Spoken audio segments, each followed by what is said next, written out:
본문 말씀은 참 중요합니다. 너무나 중요합니다.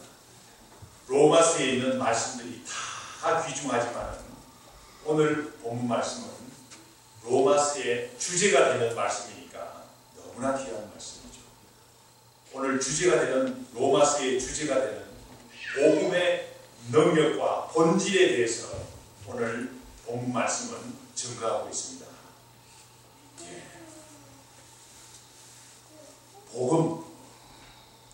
복음이 왜 중요합니까? 복음이 무엇입니까? 복음은 우리 말 그대로 설명하자면 복스러운 소식, 좋은 소식. 성경 말씀에 나오는 헬라어로 하면 유앙겔리온이라는 그런 귀한 말씀인데 good news. 그 말씀이야, 그 정도야, 저도 다 알죠. 귀한 말씀, 복스러운 소식, 귀한 말씀인데 복음이 도대체 무엇입니까? 로마서 1장 2절 말씀을 보면 이 복음이 하나님이 선지자를 통하여 그의 아들에 관해서 성경에 미리 약속하신 것이라 하고 복음을 정의내린 것이에요. 복음은 그러니까 복음이란 예수 그리스도에 대한 약속의 말씀이라는 말이죠. 복음이란 예수 그리스도에 대한 성경에 나온 약속의 말씀이라는 거죠. 쉽게 말하면 복음이 성경 말씀이라는 거죠. 왜 그렇습니까? 복음은 예수 그리스도에 대한 증거인데 성경 말씀이 다 신약 구약을 다 찾아보면 예수 그리스도에 대한 증거의 말씀이에요. 성경 말씀이 왜 귀합니까? 성경 말씀은 우리 주님께서 천국 복음에 대해서 가르치신 말씀이 성경 말씀에 있고, 성경 말씀은 예수 그리스도의 십자가의 죽음이 성경 말씀에 있고, 예수 그리스도의 부활의 산 소망이 성경 말씀이 있으니까 성경 말씀이 귀하죠. 그러니까 복음은 바로 그리스도의 복음과 그리스도는 같다고 할 수 있어요. 그래서 로마서 1장 1절 말씀에 보면 사도 바울은 말하죠. 나는 예수 그리스도의 종이라. 복음의 종이라는 말이죠. 복음을 위해서 부르심을 받은 사람이다. 복음을 위해서 특정함을 입은 사람이다. 그리스도를 위해서 부르심을 받은 사람이다. 그리스도를 위해서 택정함을 받은 사람이다. 그렇게 감격적으로 증거하고 있어요.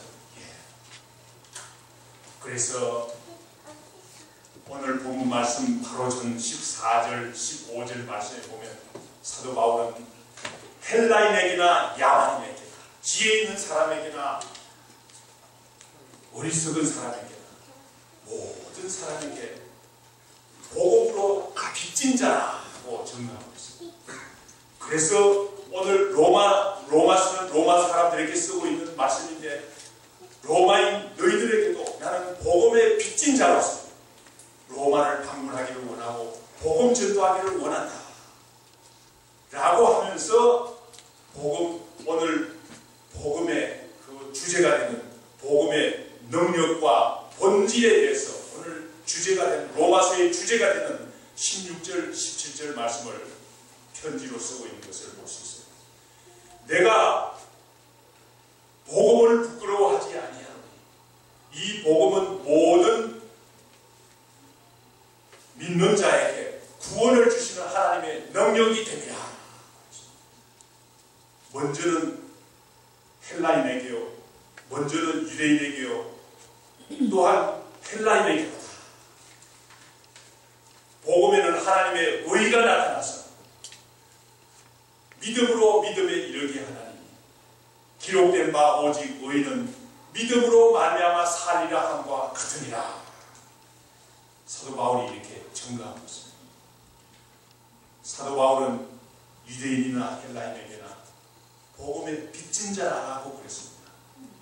그래서 사도행전을 통해서 보면 유대인이나 헬라인에게는 복음의 빚진 자였기 때문에 복음을 전하기 위해서 얼마나 애쓰는지 몰라요. 복음을 전하기 위해서 빚진 자의 심정을 가지고 복음을 전하려고 노심초사 늘 애쓰는 것을 볼 수 있어요. 사도행전을 통해서 보면 알 수 있죠. 복음의 빚진 자, 우리도 복음의 빚진 자의 마음을 가져야 됩니다. 복음의 빚진 사람이 어떤 마음을 가집니까? 빚을 갚기 전에는 잠도 제대로 자지 못하고 늘 그 빚에 대해서 생각하지 않을 수 없어요. 우리가 늘 복음의 빚진 자가 되어서 복음을 어떻게 하면 더 잘 전할 수 있을까? 복음을 어떻게 하면 전할 수 있을까? 복음의 빚진 자, 사도 바울은 헬라인에게나 유대인에게나 복음의 빚진 자라고 그랬어요. 로마인에게도 복음의 빚진 자였기 때문에 로마서를 지금 쓰고 있어요. 우리도 복음의 빚진 자입니다. 글렌델 지역의 주민들에게 우리도 복음의 빚진 자입니다. 이글락 주민에게 우리는 복음의 빚진 자요. 로스앤젤레스 지역에 살고 있는 사람들에게 우리는 복음의 빚진 자예요. 복음의 빚진 자의 심정을 우리가 가지고 복음을 전해야 되겠어요. 그래서 이번 토요일에 노방전도 하는데 여러분들 형편이 되시는 분은 꼭 나오시기 바랍니다. 꼭 나와서 복음을 전하는 복음의 빚진 자의 심정을 가지고 우리가 복음을 전해야 되겠어요. 사도 바울은 복음을 부끄러워하지 않는다. 왜 그렇습니까? 복음의 빚진 자의 심정을 가졌기 때문에 복음의 빚진 자의 심정을 가지는 것 같으면 복음에 부끄러워할 수가 없죠. 사도 바울이 전하는 예수 그리스도는 어떤 사람입니까? 세상적으로 보자면 정말 보잘것없는 사람이죠. 세상적으로 보면 얼마나 초라한 분인지 알 수 없어요. 예수 그리스도가 세상적으로 보면 얼마나 초라합니까? 하나님의 아들이라고 스스로 칭했지만 로마 병정들의 채찍질을 받았어요. 고통을 받으시고 얼마나 어려운 일을 당했었습니까? 죄도 없으신 분인데 억울하게도 죄를 덮어쓰고 십자가에 죽으셨어요. 십자가의 형벌은 그 당시에 가장 못된 죄인에게 주는 형벌인데 우리 주님은 죄도 하나도 없으신데도 불구하고 억울한 얼마나 보잘것없는 억울한 마음으로 억울하게도 십자가에 죽으신 분입니다.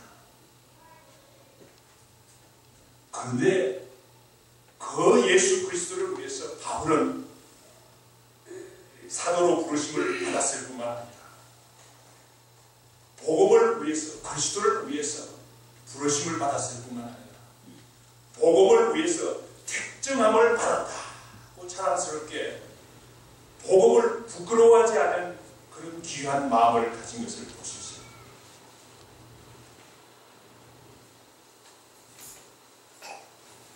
사도 바울은 복음의 종이라고 했죠. 사실 종이 되더라도 좀 세상적으로 높은 사람, 황제의 종이 되는 것은 종이라도 괜찮죠. 복음을 위해서 부르심을 받았다고 했는데 세상적으로 좀 돈 많이 버는 직업을 위해서 부르심을 받았다. 그러면 얼마나 좋습니까? 그런데 사도 바울은 복음을 위해서 예수 그리스도를 위해서 부르심을 받았을 뿐만 아니라 복음을 위해서 택정함을 입었다고 오늘 본문 말씀에서 증거하고 있습니다. 우리는 복음 전하다가 좀 어려운 일이 있으면 그만두고 하나님의 뜻이 아닌가 하고 스스로 위로하고 스스로 자위하고 복음을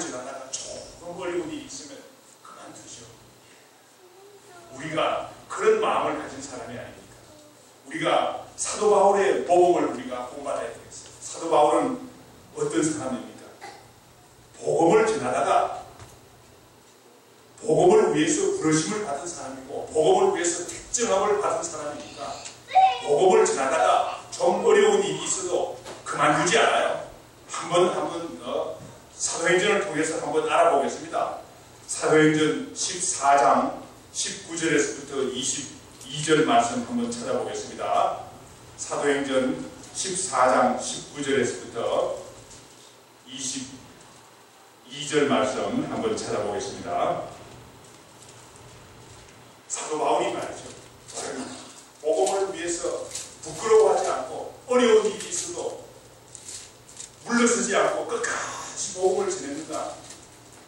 물론 사도행전에 다 읽어보면 참 귀한 말씀 많지만 오늘 시간 관계상 14장 사도행전 14장 19절에서부터 21절 말씀을 통해서 사도 바울이 어려운 가운데서 어떻게 어려운 가운데서 복음을 전했으며 어려움을 극복하고 복음을 전했는지 복음을 부끄러워하지 않고 전했는지 한번 알아보겠습니다. 사도행전 14장 19절 말씀 찾으신 줄 알고 제가 읽겠습니다. 유대인들이 안디옥과 이고니온에 와서 우리를 충동하니 그들이 돌로 바울을 쳐서 죽은 줄로 알고 시외로 끌어내치니라. 바울이 일어나 그 성에 들어갔다가 이튿날 바나바와 함께 대변에 가서 복음을 그 성에서 전하여 많은 사람을 제자로 삼고 루스드라와 이고니온과 안디옥으로 돌아가서 제자들의 마음에 굳게 하여 이 믿음의 본을 또 영원한 자리에 많은 환난을 겪어야 할 것입니다. 그렇습니다. 오늘 19절 말씀에 보면 유대인들이 안디옥과 이고니온에서 왔다 갔다 했습니다. 안디옥은 어떤 안디옥입니까? 사도행전에 안디옥이 두 곳이 나오죠. 하나는 수리아 안디옥이 있고 수리아 안디옥은 거기는 그리스도인들이 많은 곳이에요. 그리스도인들이 많아서 사도 바울과 바나바를 해외 선교사로 파송한 교회죠. 그런데 오늘 사도행전 14장 19절에 나오는 안디옥은 비시디아 안디옥을 의미합니다. 비시디아 안디옥은 어떻습니까? 사도행전 13장 13절 이하의 말씀에 보면 사도 바울이 바나바와 함께 복음전도 해외로 복음전도자가 선교사로 나갔어요.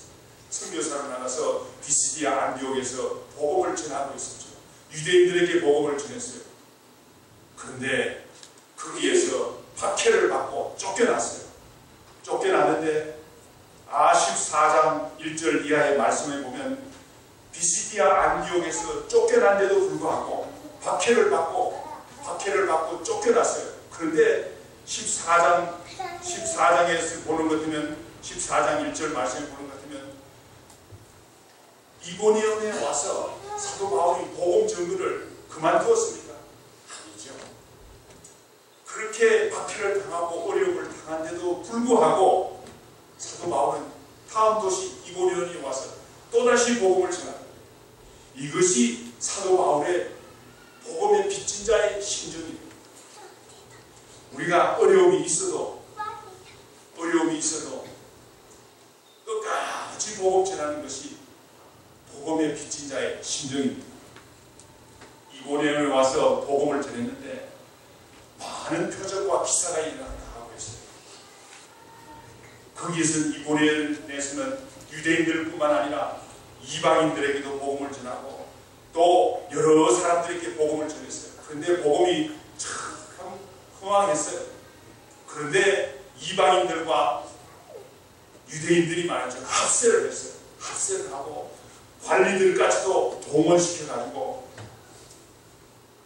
사도 바울과 바나바를 모욕했다. 그래서 돌로 막 치려고 그냥 위협을 하고 그래서 사도 바울이 피해서 루스드라와 더베 사도행전 14장 8절 말씀에 보면 루스드라와 더베로 갔다고 그랬어요. 사도 바울이 돌을 맞을 뻔했지만은 사도 바울이 복음 전가하는 일을 그만두었습니까? 그만두지 않았어요. 루스드라와 더베에 와서도 또 복음을 전했어요. 이것이 사도 바울의 복음의 빚진 자의 심정인 거예요. 우리는 조금 어려운 일이 있으면 복음 전하는 것을 그만두죠. 그만두는데 사도 바울은 그렇지 않았어요. 어려움이 있어도 어려움을 이기고 계속해서 복음을 전하는 복음의 빚진 자의 심정을 가진 사람이었습니다. 루스드라에 와서 복음을 전했는데 어떤 일이 일어났는가 하면 나면서부터 발을 쓰지 못하는 사람이 있었어요. 나면서부터 발을 쓰지 못해서 안전뱅이가 있는데 이 사람을 고쳤어요.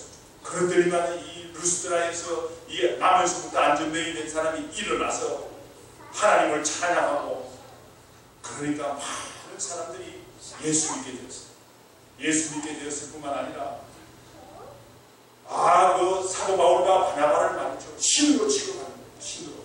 바나바를 제우스 신이라고 생각하고 바울을 헤르메스 신이라고 생각해서 사도 바울과 바나바를 신으로 제사를 지내려고 짐승을 잡아가지고 제사를 지내기 위해서 막 몰려왔어요. 그러니까 사도 바울과 바나바가 그냥 제발 여러분들 그러지 마시오. 우리도 여러분들과 같은 성정을 가진 사람입니다. 선포를 하고 우리는 살아계신 하나님을 믿는 사람입니다. 복음을 전했습니다. 그런데 어떤 일이 일어났습니다. 그런데 오늘 본문 말씀에 보면 오늘 14장 19절 말씀에 보면 유대인들이 안디옥과 이고니온에서부터 왔다 갔다 했습니다. 이고니온과 안디옥에 있는 유대인들이 루스드라까지 쫓아와가지고 이제는 그냥 돌로 위험한 거예요. 돌로 쳤어요. 돌로 쳐가지고 어떻게 되었습니까? 19절 말씀에 보니까 바울이 돌에 맞아서 쓰러졌어요. 사람들이 다 죽은 줄 알았어요. 죽은 줄 알고 사도 바울을 끌어다가 시외로 끌어냈다고 했어요. 제자들이 사도 바울을 삥 둘러서서 보니까 죽은 것 같아요. 죽은 걸로 생각했어요. 그런데 하나님께서 사도 바울을 살려주셨어요. 툭툭 털고 일어났어요. 그러면 어떻게 하겠습니까? 여러분들 같으면 아이고 죽을 뻔했네. 이제는 좀 조심해서 복음을 전해야지. 그렇게 말하지 않겠습니까? 그런데 사도 바울은 그렇게 하고 나오지 않았어요. 루스드라에 들어가서 복음을 전했다 하고 21절 말씀에서 나옵니다. 그럴 뿐만 아니라 루스드라와 이고니온과 이번에 루스드라에서 욕을 받죠. 그런데 다시 들어가서 복음을 전했고 이고니온에 가서 복음을 전하다가 어려운 일이 있지 않습니까? 그런데도 불구하고 다시 이고니온으로 갔어요. 다시 비시디아 안디옥으로 갔어요. 거기서 계속해서 복음을 전할 뿐만 아니라 기왕에 예수 믿게 된 사람들을 마음을 굳게 하고 믿음에서 끝까지 그하라고 하면서 격려를 하면서 복음 전도를 계속한 것을 볼 수 있습니다. 이것이 사도 바울의 복음의 빚진 자의 심정입니다. 복음을 부끄러워하지 않는 자의 마음인 거예요.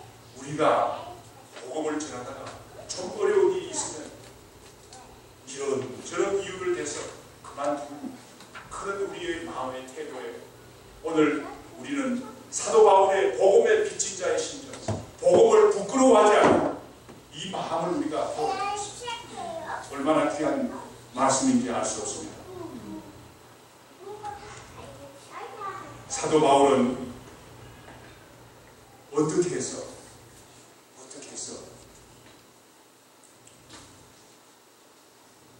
복음의 빚진 자의 심정을 갖고 복음을 부끄러워하지 않았습니다. 사도 바울은 어려운 일이 있어도 복음 전가하는 일을 그만두지 않았어요. 왜 그렇습니까?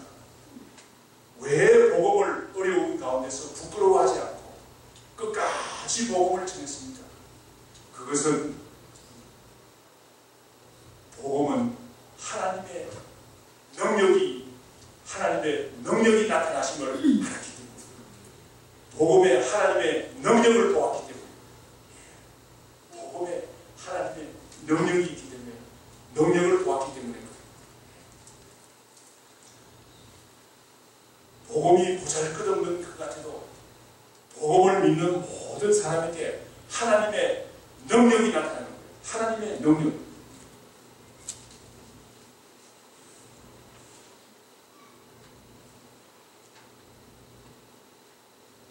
복음을 믿어서 복음을 믿을 때에 하나님의 능력이 나타나심을 사도 바울은 똑바로 알기 때문에, 복음의 능력을 알았기 때문에 사도 바울은 복음을 부끄러워하지 않고 끝까지 전할 수 있었습니다.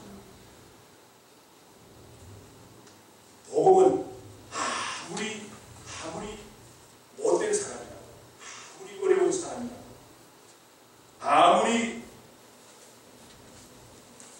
불쌍한 사람이라도 복음을 믿게 되면, 예수 그리스도를 믿게 되는 것 같으면 하나님의 능력이 나타나는 거예요. 하나님의 능력이 나타나는 것을 사도 바울은 알았어요. 사도 바울은 알았어요. 우리나라에 복음이 처음 전해질 때 항해도 안악골에 김익두라는 청년이 있었어요. 이 청년은 말이죠, 얼마나 착한 사람인지 사람들이 다 상종하기를 두려워하는 사람이었어요.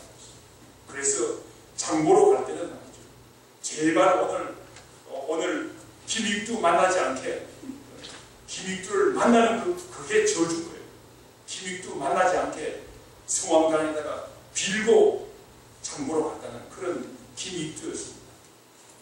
그런데 김익두 청년이 말이죠, 불쌍하고도 정말 어떻게 할 수 없는 악한 사람인데도 불구하고 예수 그리스도를 믿었어요. 예수 그리스도를 믿고 복음을 받아들이기 시작했어요. 그랬더니만은 이 김익두 청년이 예수 믿고 평양신학교에 진학해서 목사가 되었어요. 그래서 얼마나 많은 복음의 전도자가, 얼마나 많은 사람들에게 복음을 전도했는지. 이와 같이 복음은 말이죠, 하나님의 능력이 나타나는, 복음에는 하나님의 능력이 있는 것을 사도 바울은 알았기 때문에 사도 바울은 복음을 부끄러워하지 않고 끝까지 복음을 전하는 것을 알 수 있습니다. 하나님의 능력 얼마나 귀합니까? 복음에 나타나 있는 하나님의 능력 얼마나 귀한지 알 수 없어요. 그런데 이 능력이라는 말을, 하나님의 능력이라는 이 능력이라는 말은 두나미스라는 말인데, 성경에 나오는 그 말은 두나미스라는 그 말인데, 이 잘못된 인간들이 말이죠, 잘못 사용하는 그런 경우도 있어요. 원래 두나미스라는 말은 하나님의 초자연적인 능력을 의미하는, 못된 사람도 하나님의 복음이 들어갔을 때는 귀한 사람으로 바뀌는, 김익두 청년과 같이 이와 같이 귀한 청년으로 바뀌는 이런 능력이 있는데, 두나미스라는 말을 다이나마이트라는 말로 쓴 사람이 있어요. 이 사람이 누굽니까? 이 사람은 말이죠, 1866년에 알프레드 노벨이라는 사람이 있어요. 이 사람이 새로운 화학물질을 발견했어요. 이 화학물질은 말이죠, 폭발력이 있고 파괴력이 있어가지고 지금까지 어떤 무기보다도 대단한 위력을 가진 그런 화학물질을 발견했어요. 그래서 이 알프레드 노벨이 말이죠, 그 두나미스라는 그 말에서 다이나마이트라는 말을 만들어냈어요. 다이나마이트는 사람들을 죽이고 못살게 굴고 어렵게 하지만 하나님의 두나미스는 하나님의 능력은 악한 사람들을 바꾸는 줄 믿습니다.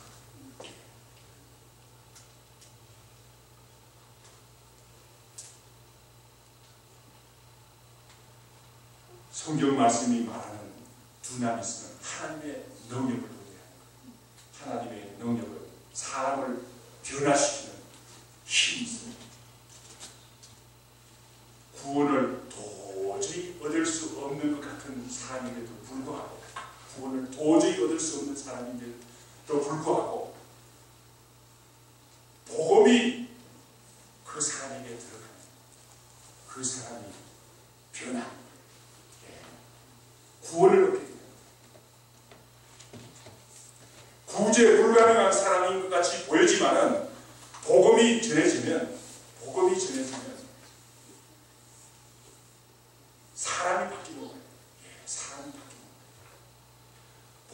전파되면 구원을 얻는 사람이 되는 거예요. 반대로 아무리 좋은 사람같이 보이지만 복음이 없으면 그 사람은 죽은 사람이 됩니다. 고린도전서 1장 18절 말씀 우리 다 같이 한번 찾아보겠습니다. 고린도전서 1장 18절 말씀.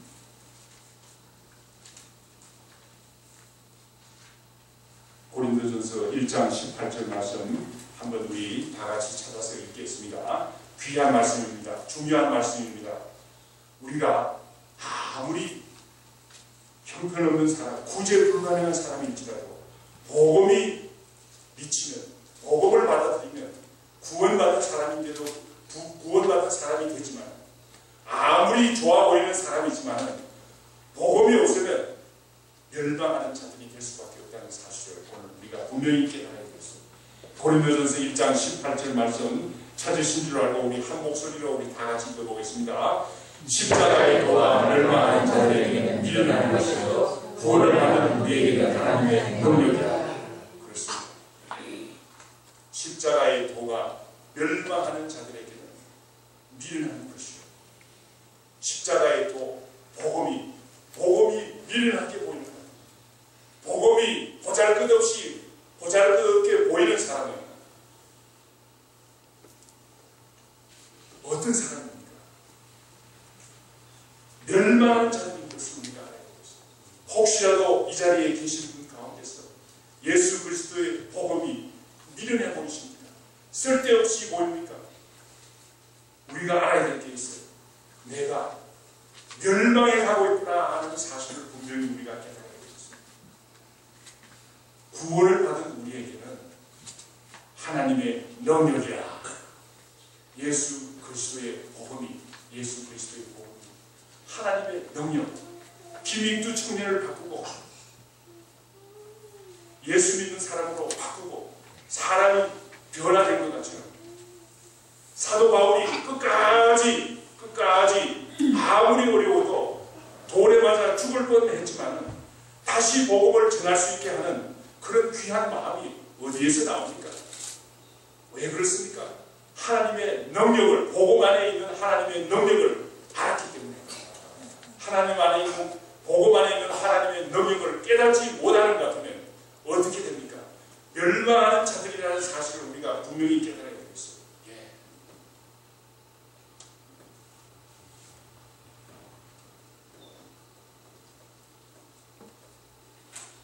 왜 복음에 이와 같이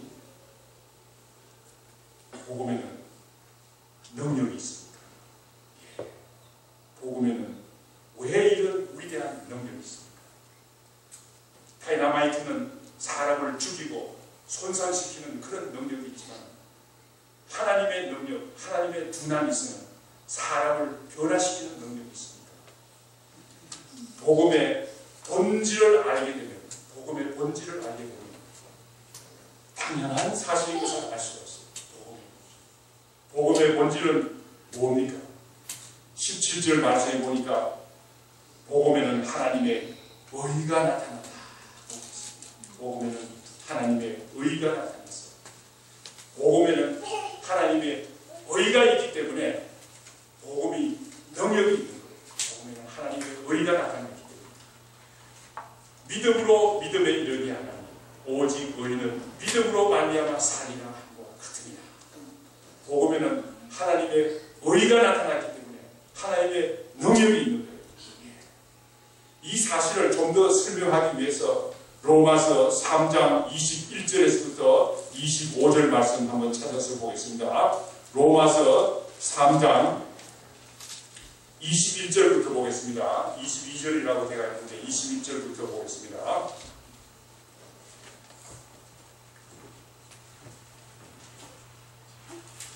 로마서 3장 21절부터 25절 말씀까지 다 같이 교독하도록 하겠습니다. 예, 찾으신 줄 알고 21절 말씀 제가 읽겠습니다. 이제는 율법 외에 하나님의 한 의가 나타났으니 율법과 선지자들에게 증거를 받은 것이라. 예수 그리스도 믿음으로 말미암아 모든 믿는 자에게 미치는 하나님의 은이 찾을 수 없느니라. 모든 사람이 죄를 범하였을 때 하나님의 영광에 이르지 못하더니 그리스도 예수 안에 있는 성령으로 말미암아 하나님의 은혜로 값없이 의롭다 하심을 얻은 자 되었느니라. 25절 말씀 다같이 이 예수를 하나님이 너희에게 원죄자로서 믿음으로 말미암아 화목제물로서 세우시니 이는 하나님께서 희히 참으시는 중에 지은 죄를 간과하게 하심으로 자기의 의로우심을 나타내게 하시니. 복음에는 이와 같이 하나님의 의가 나타나 있어요. 의가 나타나 있으므로 복음은 하나님의 능력이 있는 거예요. 복음에 하나님의 의가 나타났다는 말은 또 무슨 말입니까?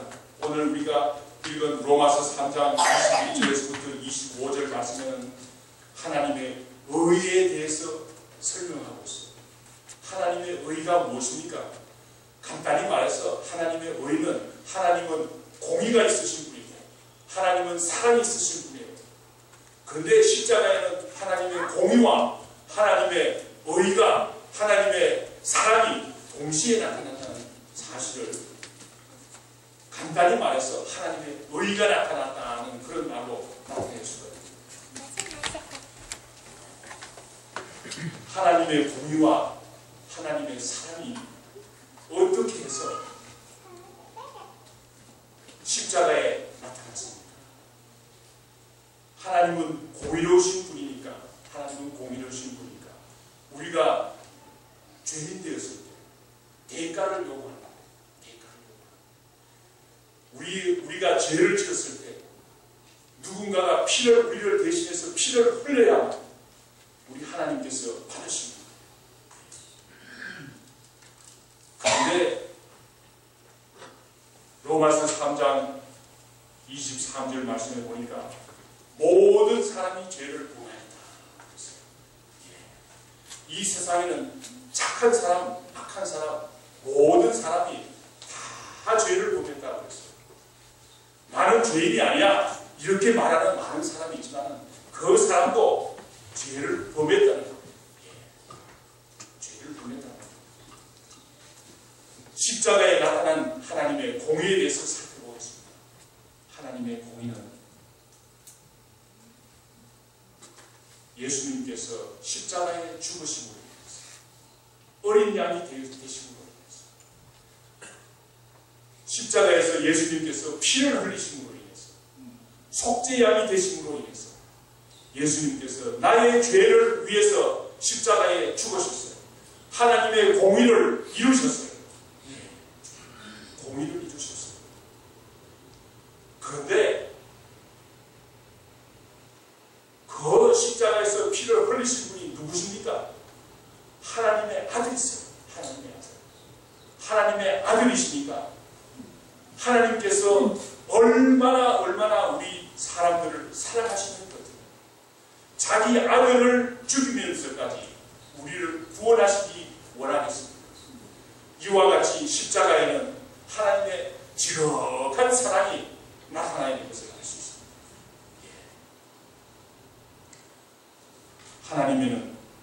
하나님은 의로운 분이십니다.